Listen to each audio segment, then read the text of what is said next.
I'm going to ask any questions. Even though it's a bad sales question, I think it's appropriate for this one. Yeah, go ahead. So the question is, how do you gain confidence to sell into enterprise? I think it starts with having a consistent message, like a really simple, even 3 to 4 slide pitch deck, and testing it across even like 10 enterprise decision makers, right? And then ask the right questions. Ask them, hey, do you have budget for this? How much is that budget going to be if we were to build something around this? What have you tried before? Is this priority 1, 2, or 3? And then you can, I think, formulate from those conversations whether or not you have something that is going to gain traction. I think the biggest misstep is people make assumptions and don't ask those questions. They end up just like showing their product and not actually aligning on these like budget, timeline, like pain questions. And so I would just share the same message with even like 10 enterprise companies and see what you get back.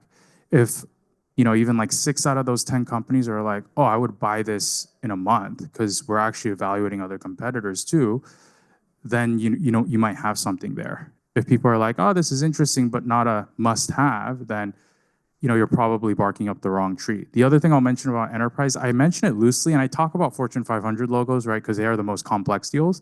But enterprise deals could be like from 500-person companies. At Twingate, I wasn't going after NBC. In fact, if NBC were to call me, I'd be like, I don't want to talk to you, right? So like, I would think about that too. You're ready for enterprise if you can handle a multi-stakeholder sale, but it doesn't have to be $1 million deal. It could be like a $60,000 deal, because those take like 2 or 3 months, whereas even like 200,000 deals can take 6 or 7. So the timing of the sales cycle, I also think about. Like, don't worry about, is this like big company problems, because you won't find that out for 9 to 12 months. Just think about, okay, am I solving something even for like the mid-market, which is still, again, enterprise, in my opinion, if it involves multi-stakeholder. Yeah, is that helpful? Great question. I love that question. So the question was, how do you build confidence when you have 0 logos, you don't have like SOC 2, and you don't know the people that well? This might sound very basic, but I'll tell you this because I've done this many times. I would bring that conversation to the forefront and say, hey, listen, we don't have any enterprise logos. My background is this. Are we set up culturally in this company to bet on startups, right? We're probably only going to be 5 people. I think like this is like next generation technology. The way we've done it, nobody else can do. But I also want to work with people who are ready to take a strategic bet on us. Are we set up for that? Because you and I, we've only talked for like a month and a half, right? So I'm assuming you have other people in your network that are probably building against this. Is that right? So it's kind of this like, bring the elephant in the room sooner. And again, it's hard to do because people will be like, a lot of people will be like, Peter, why the heck would you say that? It seems like you're purposely trying to torpedo the deal, but it's not, right? Because even when people say, hey, like I want to bet on a 5-person company, it's really hard to go through the sales cycle. And our time is limited, right? As a seller, I was like, I can't spend time with Disney just because I'm excited about the logo if they're not going to buy. So I need to bring up all my insecurities right now to make sure they don't come up. Because the inverse of that happens a lot too. When I was like with other salespeople, they wouldn't ask those questions, right? And I'd be like, hey, like, did you ask this? They'd be like, no. I'd be like, oh, that's like kind of a big risk. Like, why are you flying out to Louisville, Kentucky, like to have like 5 meetings with them over a month if they didn't even tell you they're ready to buy from a startup, right? That seems like kind of requirement number 1 to me. So I don't know if that helps, but it sounds very brazen, but you can do it in a way that is confidence building, and it just shows you're not afraid to hide anything. And there are enterprise organizations out there that want to be the first customer. In fact, NBC Universal, that's what they told me. They're like, Peter, like when you said a 2,000-person company was your biggest client, that was the right answer, because we wanted to be the first Fortune 500 logo to buy Dropbox for business. So, like you gotta search for those innovators. Let's take right here. Yeah, so I think that, I'm sure you guys are all doing this, you all are doing this, but I would be just very open about the fact that, hey, we could pivot this at any moment based off of what you think is an actual pain point. And so I would ask a few questions around that, because 1 is this a pain point? That's very basic. 2 is like, okay, are there dollars already going towards this? What are the products that are actually spent to solve this right now? right? Because then you can make an assessment. If they're already spending $100,000 on two platforms, and that's a pretty good sign, I would say. And then three, I would say, okay, if we were to pivot actually, like what does a decision-making process look like for you? And if we were to pivot, will you champion us, right? Because if we're going to shift our roadmap, I want to understand that you actually are going to put us into a formal evaluation process. So those are the things I would ask. I would like really test the person you're talking to have them sell you why you should change direction. Does that make sense? Because it's not enough for them to be like, oh, this is so painful. It's enough if they're like, I'm going to champion you. I'm going to bring you up in the next meeting with my executives. You don't have to do a design partnership. We'll pay for it. You know, like all these things are possible, are realities, but we end up not asking those questions because we're so hyper focused on like what we've already thought about, right? Does that help? Yeah. Okay, great. So like that lead better be worth it, right? You better be like, oh, we're changing the company trajectory, even though you're -1 to 0. You don't say that, right? You say like, hey, listen, like this is actually interesting. You're telling me if we pivot, there's $200,000 we could unlock, right? Or there's like $1 million worth of value for you. Is that right? By the way, do you have any friends that also feel this pain point across other companies, right? Can we talk to them too? So yeah, well, we'll go, yeah, back there. Yeah, okay, so the question, I think the comment is, oftentimes you're dealing with the decision maker who's not the decision maker, and they ask you to build a feature, you build it, and then it falls flat, right? Because you never got to talk to the executive. So this is precisely the reason why with somebody who's not like an executive or a sponsor, I would actually say, like we can't build something off of, just like feedback from these types of calls. I would really like to make sure we talk to your sponsor first, because there's a lot of nuance in how we build this feature, right? And the last thing I want is for us to build this and then for your executive to say, actually, this wasn't the way I envisioned. So could we actually set up that call so that we get alignment, right? And so pushing back, I think, is a lot more, it establishes a healthier power dynamic. And usually the champions or the folks who are junior stakeholders will respect that. And if they, by the way, if they don't give you access, let's say they're like, sure, I'll give you access, or actually that's going to be really hard. Like my CMO is really busy. You could be like, that's totally fine. Like we can wait. Or you could say, okay, if he's really busy, maybe this isn't a priority right now. We can wait until it is a priority, because again, like I don't want to tell my team to build something off of a maybe promise, right? So yeah, right here.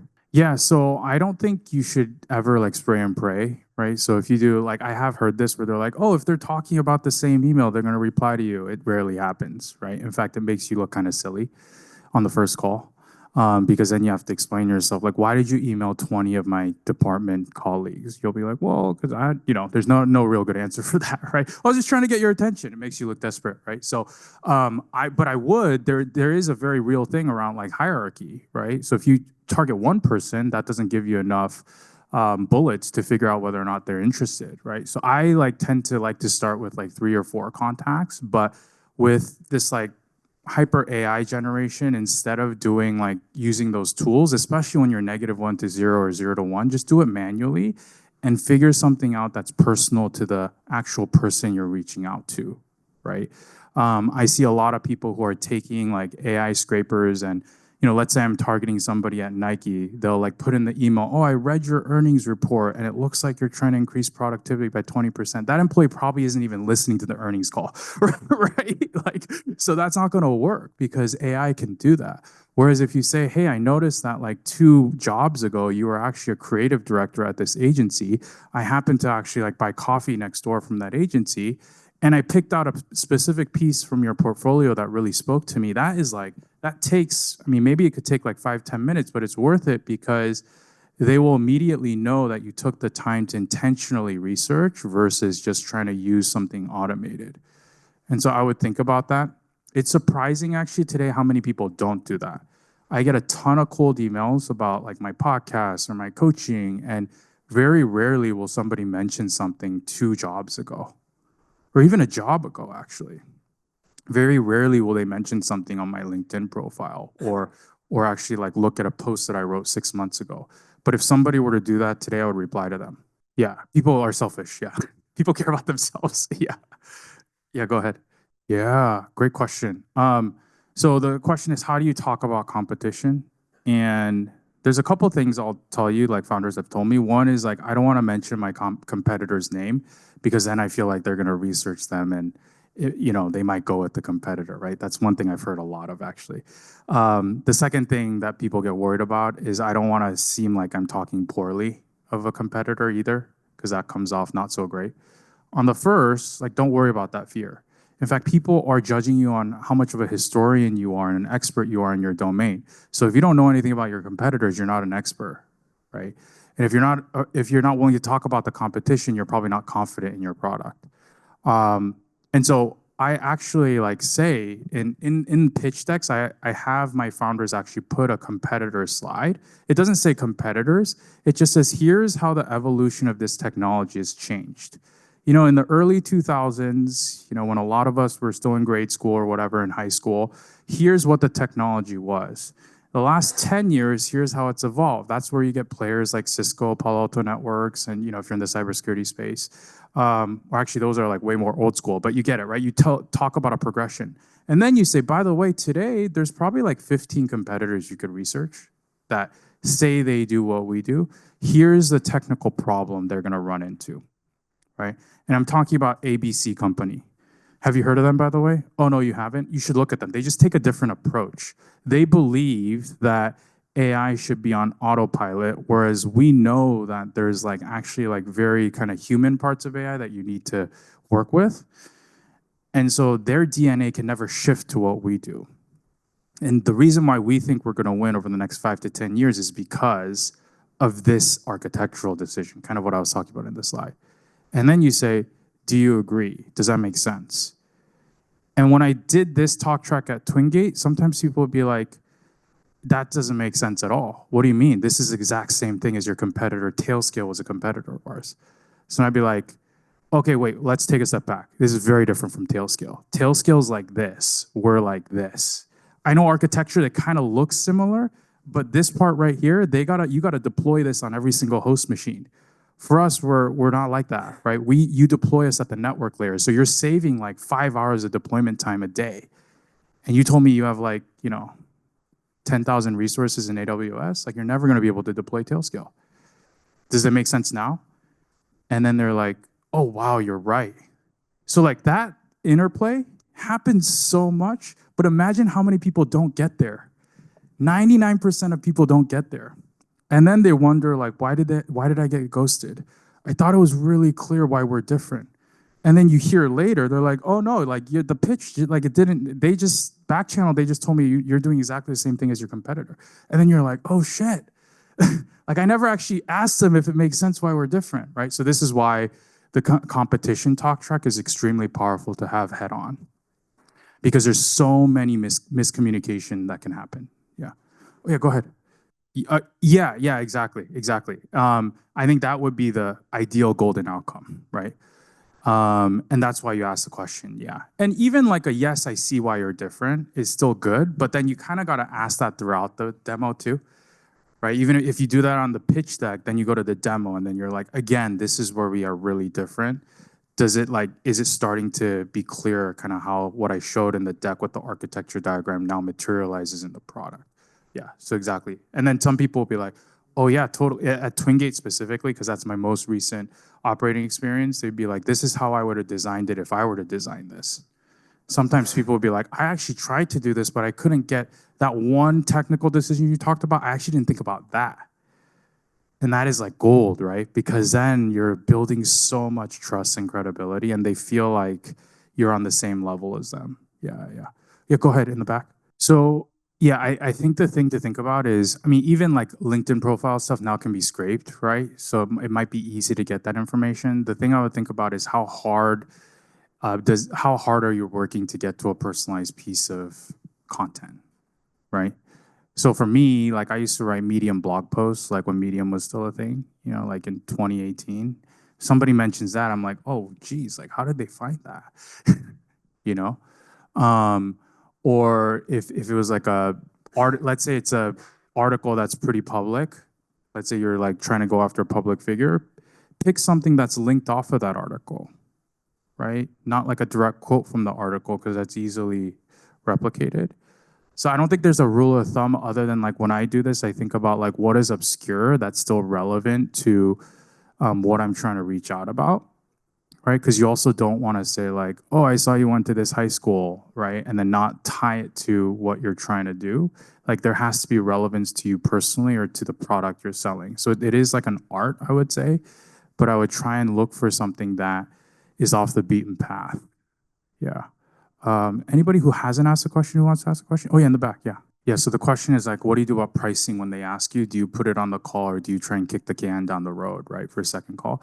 My opinion is that you should really lean into pricing and be very transparent about it, because if you don't see the reaction from customers, you don't really know like if you're kind of in the right ballpark and you don't have a discussion about it, right? The other thing too is you can change pricing, right? It's very common. You could charge $50,000 for the same thing for your first customer and then charge $500,000 for your 20th. Why is that, right? It's not because you're price gouging. It's because you're learning how valuable it is from like customer 1 to 20. And your roadmap's probably like accelerating too, right? So I lean towards bringing the price up.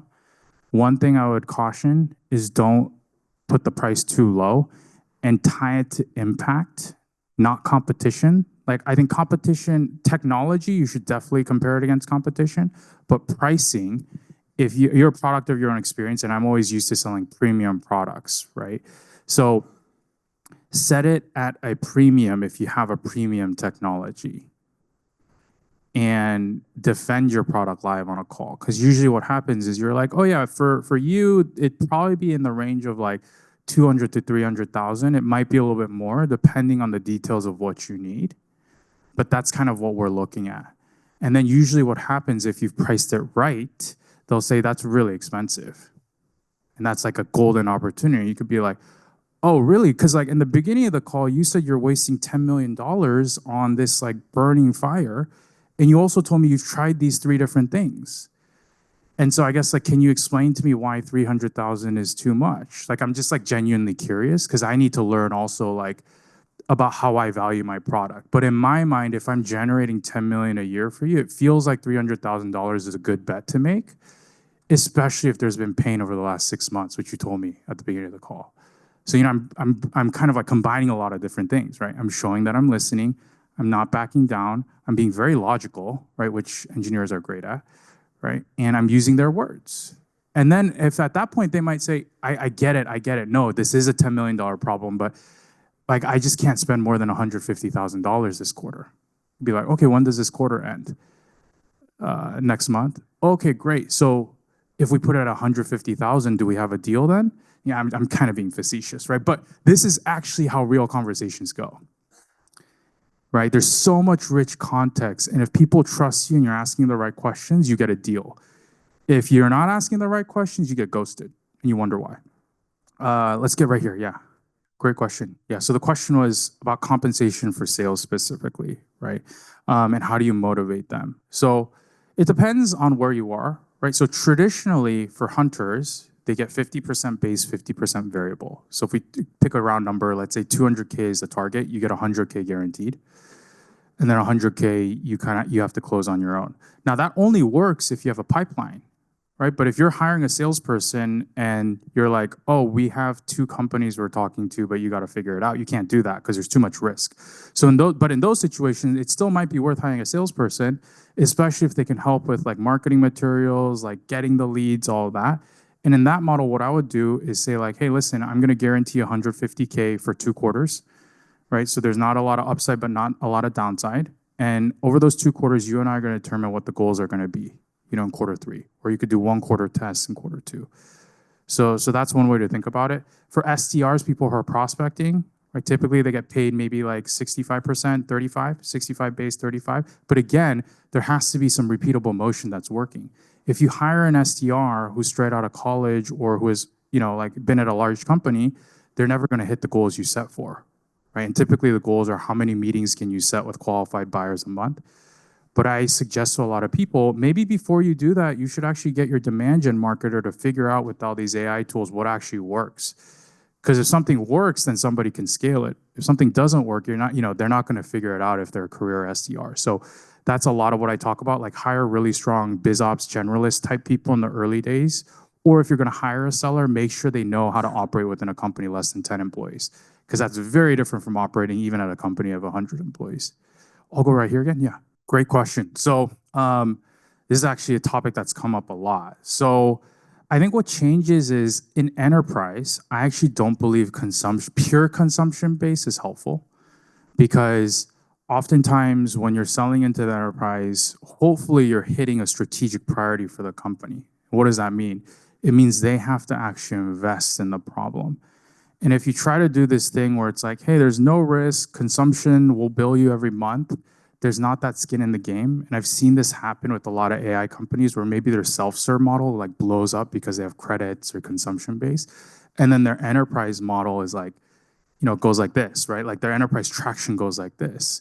And this is not always a reason, but part of the reason is because you're not having the conversation around, okay, like if this is a problem, there's going to be a $50,000 platform fee, and then we're going to draw down on usage, right? So that is a way something works. I just don't think like doing pure consumption and letting them kind of have risk-free involvement helps with enterprise. Does that kind of get at your question? Great question. Yeah, so definitely, yes, you can negotiate on the rates, right? So you could say, hey, if you commit more upfront, then the unit price is lower, right? Or if you do really want to do risk-free, we don't do that. You're gonna have to sign next week, and then the rate per unit is gonna be a lot higher, right? So yeah, I think everything is negotiable. Yeah. Yeah, question here. Oh, uh, so this is like a little tricky because I just trained an AI SDR team. I didn't train AI SDRs, but I trained a team that was selling AI SDRs. And say that again. I know, right? I know, right? Was a bot of me training them. No, I'm just kidding. um, so my take is like I don't think you should use an AI SDR if you're a founder, right? Because there's a lot that first of all the entry for cost usually is pretty high actually, because they do a lot around warming up your emails, right? They're not just going to send things from your email address. You're going to have to sign up for like 7 to 10 other domains. They're going to charge for that. Then they're going to ask you what's working in terms of messaging. And then you're going to be like, I don't know. That's why I hired you guys. And they're going to be like, well, okay, let's try and send 1,000 emails, right? So I wouldn't do that because it has to work manually first if you're going to scale it for sales. And there is reputational damage if you don't monitor the emails very closely, especially if it's coming from your name, right? So that's what I would say. I would either work with an agency, do it yourself, ask your network for introductions first, and then figure out the golden nuggets. Do it manually. Send like 20 emails a day. See what happens. Don't just do email. Do LinkedIn. What's been working really well is events. Going from event to posting something on LinkedIn, then following up. People are way more attuned to connecting with you. I've seen a lot of teams do really well when they're engaging with other people's posts, right? So yeah, that's my take on AI SDRs. I feel bad saying that, but I mean, I think my client would also agree because they can't guarantee response rates. Yeah, yeah. They're a scaling tool, not a like, let me figure out your messaging or positioning tool. Yeah, that's how I would think about it. Any other questions? I have like a couple minutes left here. Yeah, go ahead. Yeah, so the question is, how do you transition from services to technology? And the pain point that you're worried about is that they have to actually do some of the work in the transition. Again, this might sound simplistic, but I would get that buy-in from them to set that expectation. By the way, this is going to increase your workload for 3 months. Are you okay with that? Or there's going to be kind of this transition period, but long-term, here's the actual value. I just want to make sure because I don't want you thinking just because AI is involved that this is just going to go on autopilot. Right. So be upfront. Yeah, I was talking to another company that's selling like AI services for pets to like franchisees of like pet hospitals. And they were like, oh, we're getting hung up. We just did a 3-month pilot and they love the product, but now they're getting cold feet. And I was like, why are they getting cold feet? Or they're like, because they're iPad based and we need them to change from iPads to iPhones. And so we've already offered to lease them like 20 iPhones to get them started, but they're still having cold feet. And I was like, well, did you mention that in the beginning of the engagement? Before the POC, did you say, hey, by the way, there's gonna be this change management of going from iPads to iPhone? And they're like, no, we didn't. But it's like, you should bring that up front on the first call, right? So that's my advice, is just like accelerate the things that are weaknesses or perceived weaknesses, because then they don't become problems when you're surprised that a deal is not getting signed, because any little thing like this can cause a hiccup. I think I have time for one more. I mean, we're at the top of the hour, but I'm happy to do one more question, or we can also close it up. Oh yeah, one more, yeah. Oh, sorry. Actually, you go for it. You haven't actually, asked anything. Great question. Okay, so a question is, any advice on building communities before selling products, right? So couple pieces of advice. One is, don't be afraid to start really small. And I would actually activate founding community members, right? So I would say, like, I'm gonna have 10 founding community members, and then give them each a goal and say, like, hey, you're gonna change your LinkedIn profile to include our community logo. I also wanna make sure, one of the biggest things that is missing for communities is engagement. So the best communities have founding members who actually post every week. And I would say, like, hey, for the next month, this is what we're gonna do. You're gonna post about this, I'm gonna post about this. We're gonna have this and this virtual event and then physical event. And then the other thing I would think about is, think about also outside of the community, folks who aren't active, how do you create a lead magnet where you can capture the funnel even without active community members, if that makes sense. So let's say you're creating a Discord or Slack community and there's only like 50 people that are interested. You should still have a landing page where you can get people who don't join the Slack community to download something or reference something, where you're still getting their email address and contact info. Maybe it's a guide to, or something better, right? Or like a free XYZ type of thing. And so that's what I would say, is like, just make sure you're not doing it all on your own, and that you have like a consistent drumbeat, because most communities die off after like a month or two. And obviously it takes a long time, so you can't quit the community journey after a couple quarters. Yeah. I'm actually building my own community, so I'm dealing with some of the pain points there. So we could like trade notes.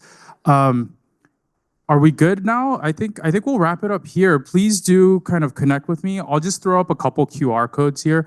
I have a podcast that a lot of engineers listen to. It's called Decoding Sales. It's actually an early Dropbox engineer that interviews me on sales concepts. So he like really pushes me to explain things logically and frame things. I also have an online digital course where I go through, how to craft a pitch deck, how to do founder-led outbound, how do you negotiate. It's like kind of like a lot of the basics for folks who don't want to work with me directly. And then I do have a community, Zero to Hero, where I try to throw events every couple weeks, 1 to 3 weeks. And I'll talk about sales, but I also will invite people from the legal industry to talk about legal in startups, or security in startups, or design in startups. So I'm trying to build this kind of like holistic approach to sales, because it is a team effort. And I think there's a lot to be gained from other experts as well. So feel free to check them out. I really appreciate your engagement. These were like amazing questions. Let's stay in touch, and good luck on your journey. I hope I can meet some of you and spend more time with some of you as well. Thank you.